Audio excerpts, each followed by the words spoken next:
Hi everyone, this is Aya from Hinawi Software. For today's topic, I brought for you something new. We will talk about the other features which are displayed in the Manage Employees menu. So basically, as we can see here, Manage Employees main features and main steps contain creating a new employee first, and then you set the documents, the salaries. You can view the information of those employees which you have created in 3 different forms, such as the profile, list, and center. There's always the statistics graph, which will show you percents of everything you have created, everything you have in the system displayed in front of you in different types and colors of different charts. We also talked about the company transferring between employees and the departments and positions and the locations and projects, and most importantly, the recruitment process. But as we can see here in this menu, there is something else. It's not used very often, depending, of course, on the workplace, the business place, which is the other Manage Employees. So basically, these are the features which are not used on a daily basis, but when required to be used, they are always here. First one is the passport request.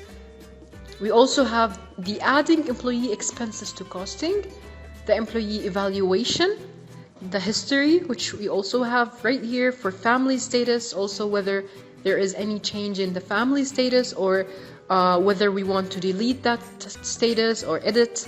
We also have the manage camps for laborers, which we first assign employees to camps, and then we can transfer among them, delete, edit that transfer, or even approve the transfer. But for today's topic, I will focus mainly on the passport request. So when is this used, and what is the benefit of it? Like, why do we need it? Mainly, as we can see in different companies, different countries around the world, some companies require for the passport of employees to be with them, while other companies keep that passport with the employee himself or herself. So in cases where there is a very important step to be noticed here is that sometimes some companies require those passports to be with them, kept with them. In those cases, we have to go through that process, which is requesting the passport through the request form, and then we will skip editing and deleting. Since we're not going to delete or edit that form, we are just going to approve that passport request. And finally, we have the passport return. So it's a full cycle, starting from requesting the passport and then approving and ending with returning that passport. So there are different reasons, of course, for this feature, or let me say for this action in some companies or some countries, mainly for security reasons, for control, to make sure that the employee is fully controlled, that the passport is in a safe place with them, or so many different reasons, maybe to follow just the legal policies in the country and to follow those policies accurately and precisely. So let's start with first requesting the passport. Here we have in this window, we have different companies, since as we talked about earlier in the other videos, that the company or the system allows multi-companies to be created. So whether we have different branches or whether we have different companies, we can either have one accounting file where so many different companies are inside that accounting or connected with that accounting file. And another option we have is that for each company, there is a different accounting file. Both cases, there are several companies created, and we can create as much as we want. So this is the main reason why you see here different company names. Let's say, for example, I'm selecting this company, and then here it will display all employees which are working in that company. Let me select just one of them and click enter on the keyboard. When you click enter, basically the employee number will be displayed, and notice here that the message which popped up on the screen. It says that the passport details are not available for this employee. Well, what does this mean? Basically, there are steps to be followed in order to have the passport requested. Let's go to those steps, accomplish them, and then come back here. Okay, first we go to manage employees, and then we go to set documents, and then we create a single document. Next, we select the same company name, and we select the same employee. We click on enter. Notice here in the passport tab, nothing is there. It's basically just empty. So here we are just gonna fill this with sample data. It's not very accurate, it's just for this tutorial. And then here we will select the issue place. Of course, we can create as much places or new countries we want from the general list, or from just clicking F2 on the keyboard, where we can link between countries and cities. There is a whole entire video about this where you can learn how to create new items and link between them.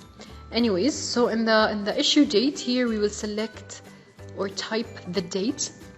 Let's just put any date and then click on enter, and here we will fill the expiry date. So let's just say like this. Again, this is just sample data I'm entering here, and this is the memo.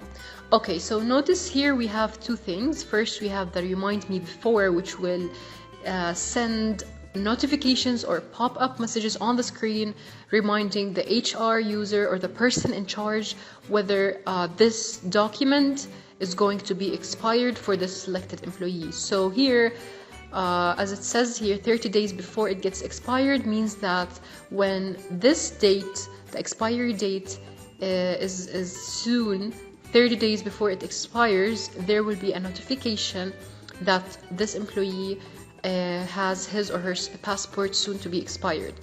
The other thing here we have is passport with. So this will decide whether currently at this moment the passport is with company or staff. Let's just say staff, and then let's save and close.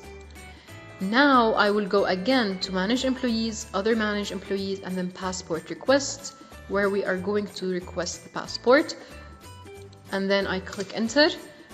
Notice here it says that the passport is already approved for this employee. Please return the passport and continue. Why did it show me this message?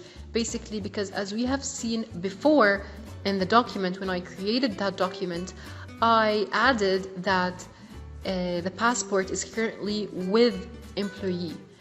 Notice here, when I go back and click enter, the passport is with staff or employee. So what does this mean? It actually means that when I go to other managed employees and then go to passport request, notice here it already got approved. So when I go to the passport return, I can just click here, which means that the passport will be returned to company. So when I click here and click on return, and then save and close this, it will be saved instantly. And now the second step we have is to go to other managed employees passport. Now after it has successfully been returned, let's go and look at the document, what happened to it. Notice here it's back to passport with company. Now if we want this to be changed to passport with staff, what are we going to do? We're going to go to passport requests and then request a form. Here we are going to select this employee and fill the window. So let's say requested days 2, and then this is the expected date, return, and then the reason for this request is, let's say XXX, it's just a sample. And then action if late in return. Look, the options we have here, the consequences, whether nothing or stopping the salary or the penalty. Let's just say nothing for now. We can add attachments. We can fill the other tabs which contain the contact information. We can see here the view, the sponsor information, the contact information, guarantor person, whether those information needed or not, and are you a guarantor of anyone.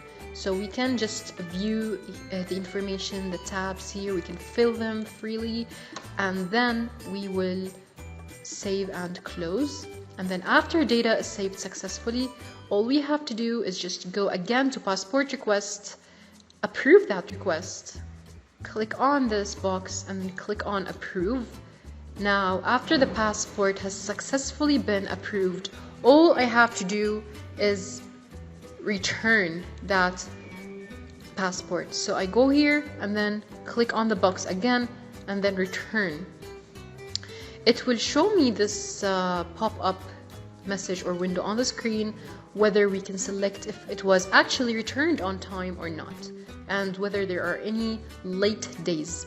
So now we're saying that yes, it was returned on time and late days is 0. There was no late days at all. And then after it has been successfully saved, it disappeared from this list.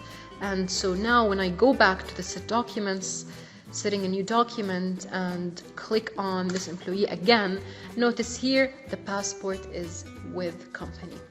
So this is the full cycle, this is the full process. Of course, we have in the HRMS reports, we have reports regarding everything where you can see all the information you have, including the passport spending with staff, company, and the ledger. So this was the end of today's video. I hope it was simple and very easy to understand in case your company needs this feature to be used and to be activated. Don't forget to watch our other videos and subscribe to our channel if you're not. And thank you for watching. Have a nice day.